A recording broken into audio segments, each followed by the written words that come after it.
ঠকাইছিস না আমারে, তুইও ঠকবি।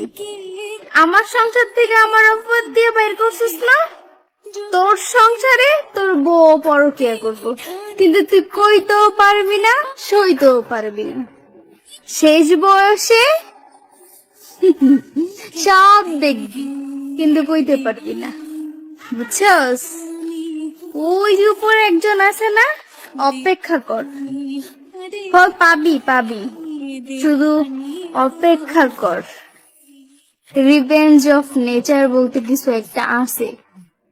আলম হাসানের প্রথম বউ শর্মিলার কথাগুলো যেন একদমই মিলে গেল আলম হাসানের জীবনের সাথে। আলম হাসান শর্মিলাকে মিথ্যা অপবাদ দিয়ে সংসার থেকে বের করেছিল, আর সে বলেছিল তোর বউ পরকিয়া করবে, তুই কিছুই বলতে পারবি না। অথচ আলম হাসান দ্বিতীয় বিয়ে করেছিল মুক্তাকে। মুক্তা আলম হাসানের সাথে সংসার করার কালীনই কিন্তু পরকিয়া করত, বেটাদের সাথে ভিডিও কলে আকাম কুকাম করে বেড়াতো, অথচ বেচারা কিছুই বলতে পারতো না। শর্মিলাকে অনেক কষ্ট করে অনেক মিথ্যা অপবাদ দিয়ে সংসার থেকে বের করেছিল।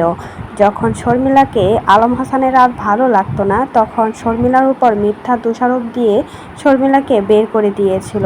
এই মেয়েটা অনেক কষ্ট করে এই পর্যন্ত আসছে, আলম হাসানের কাছ থেকে অনেক কষ্টকে এখন নিজের জীবনটাকে সুন্দর করে সাজিয়ে নিয়েছে। আর শর্মিলা একটা কথা বলেছিল, আমাকে যেভাবে মিথ্যা অপবাদ দিয়ে বের করেছিস, একদিন তোকেও এটার খেসারত ভুগতে হবে। আল্লাহ ছাড় দেয় কিন্তু ছেড়ে দেয় না।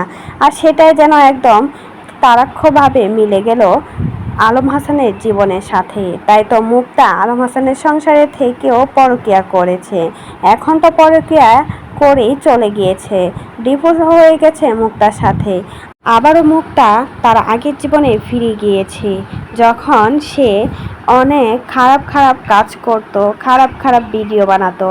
চেয়েছিল মুক্তাকে ভালো করতে, কিন্তু সেটাতে ব্যর্থ হয়েছে আলম হাসান। তো এই বিষয়ে কোনো মতামত থাকলে সেটা জানাবেন।